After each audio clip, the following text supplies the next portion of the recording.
स्वागत है आपका एक बार फिर से प्रगति एजुकेशन में। यूटीबी आधारित वैकेंसी चिकित्सा एवं स्वास्थ्य विभाग के लिए पूरे राजस्थान के लगभग सभी डिस्ट्रिक्ट से वैकेंसीज आ रहा है। कुछ डिस्ट्रिक्ट्स का अभी बाकी है, नहीं आया है तो जल्दी रिलीज़ होगा। कुछ डिस्ट्रिक्ट्स ने वैकेंसी निकाल दी है, लेकिन कुछ डिस्ट्रिक्ट्स ने सभी पोस्टों पर नहीं निकाली। कहीं फार्मासिस्ट की आई है, कहीं एलटी की आई है, कहीं एएनएम का आया है, कहीं जीएनएम का आया है। किसी डिस्ट्रिक्ट में एएनएम जीएनएम का नहीं आया है, कहीं पे एलटी का नहीं आया है, कहीं फार्मासिस्ट नहीं आया है।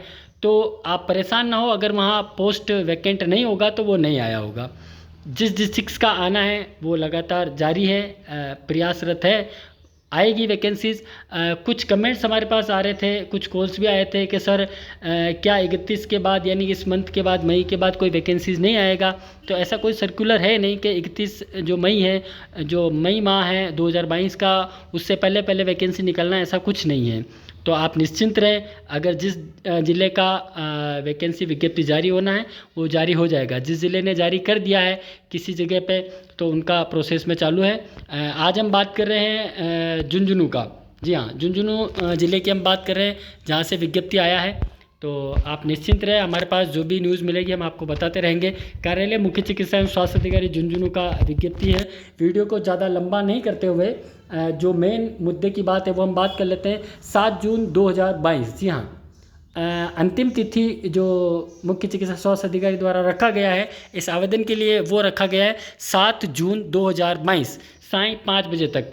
एक चीज़ आप ध्यान लगाइएगा कि झुंझुनू में ऑनलाइन फॉर्म फीडिंग नहीं होगा, यानी कि आपको व्यक्ति से आप खुद जाके कार्यालय मुख्य चिकित्सा स्वास्थ्य अधिकारी में वहाँ जाके आप फॉर्म जमा करवा सकते हैं, या फिर डाक या कोरियर के द्वारा आप वहाँ पे कोरियर भेज सकते हैं। तो ये डिटेल है। आपको एक निर्धारित प्रपत्र है, फॉर्म है, वो अभी हम बता देंगे आपको।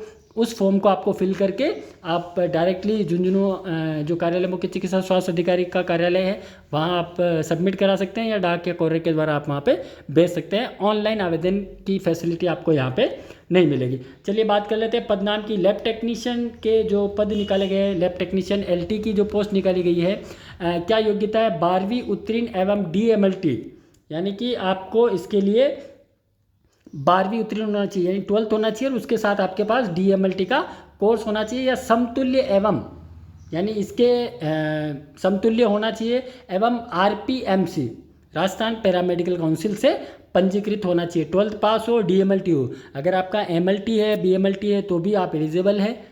आप ये टेंशन ना लें, समतुल्य लिखा है इसमें, ठीक है।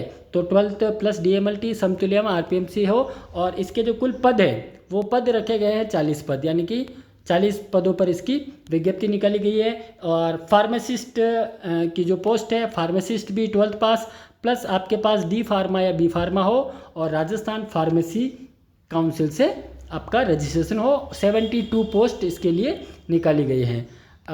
मेन बात अपन करते हैं कि उक्त पदों में मेरिट बना कर लिया जाएगा, ठीक है। आरक्षण आपको इसमें उस टाइप से मिल जाएगा, SC ST जो भी आपका कैटेगरी है।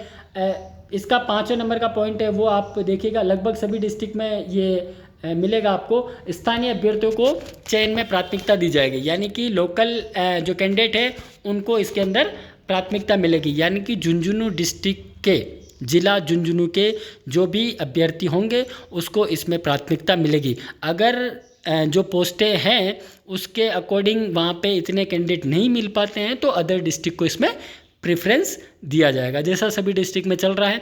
तो स्थानीय अभ्यर्थियों को इसमें पहले प्राथमिकता दी जाएगी। और एक नया अमेंडमेंट और है जो 6 नंबर का पॉइंट है। अच्छा, एक चीज़ और बता दें कि इसी पॉइंट की वजह से कुछ डिस्ट्रिक्ट्स में जो विज्ञप्ति है वो थोड़ी डिले हुई है। डिले होने के कारण ये पॉइंट नंबर 6 है। हम बता दें कि पॉइंट नंबर 6 की वजह से क्यों डिले हो रहा है। ये पॉइंट, ये जो लेटर था चिकित्सा एवं स्वास्थ्य विभाग के पूर्व पत्रांक क्रमांक जैसा यहाँ पे लिखा है कि दिनांक 27/4/2021 एवं 5/5/2021 में प्रदत्त निर्देशों की अनुपालना में कोविड काल में कोविड-19 से संक्रमित मरीजों की चिकित्सा सेवा करने वाले आवश्यक अस्थायी आधार पर नियोजित कर्मचारी को प्रथम वरीयता प्रदान की जाएगी। यानी कि अभी क्या है कि अगर आप इसमें फॉर्म फिल करते हैं और आपने कोविड काल में कोई कार्य किया है, अगर आपके पास उसका एक्सपीरियंस सर्टिफिकेट है तो आप यहाँ पे लगा सकते हैं। जैसा अभी भरतपुर में हुआ था, भरतपुर में 17 तारीख जो 17 मई लास्ट डेट था उसको बढ़ा दिया गया है। इसकी वजह से ये नया पॉइंट और ऐड किया कि अगर किसी के पास कोविड काल का अगर सर्टिफिकेट है, एक्सपीरियंस सर्टिफिकेट, तो आप यहाँ पे ऐड कर सकते हैं, तो उसमें आपको बेनिफिट मिल जाएगा। यानी अगर आपने कोरोना काल में कुछ वर्क किया है तो उसका आपको एक्स्ट्रा बेनिफिट यहाँ पे मिलेगा। तो ये चीज़ें आप देख लीजिएगा। फॉर्म की बात कर लेते थे अपन कि क्या रहेगा फॉर्म के अंदर, फॉर्म कैसे आपको फिल किया जाएगा, फॉर्म कैसे फिल करना है। चले चलते हैं अपन एक बार फॉर्म की तरफ।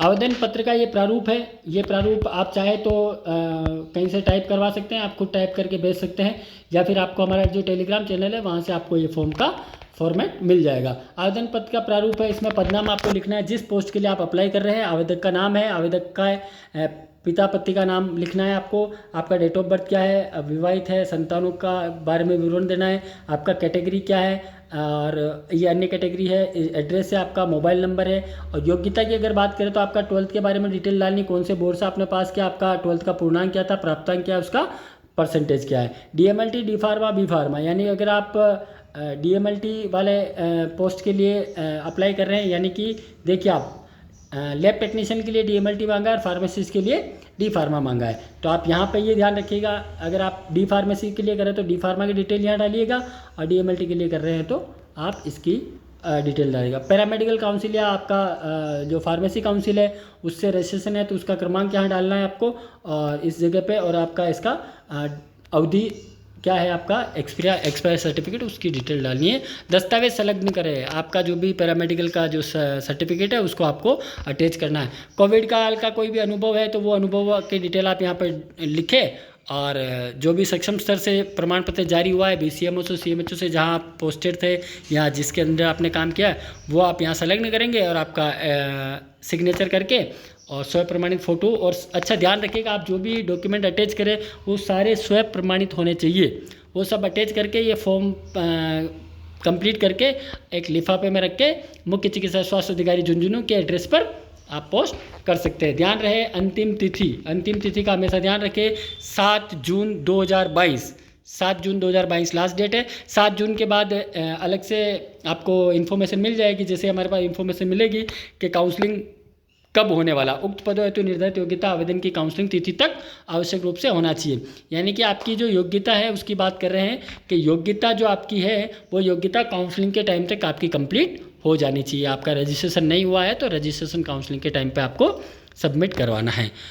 इसकी जो भी आपको हमें डिटेल मिलेगी काउंसलिंग कब होने वाली क्या है, तो उसकी डिटेल आपको जल्दी प्रोवाइड करवा दी जाएगी। तो ये था झुंझुनू के लिए। झुंझुनू में खाली लैब टेक्नीशियन और फार्मासिस्ट का वैकेंसी निकला है। एक बार फिर से बताते हैं कि जिस डिस्ट्रिक्ट में वैकेंसी अभी तक डिले है, नहीं आया है, उन डिस्ट्रिक्ट में आएगा।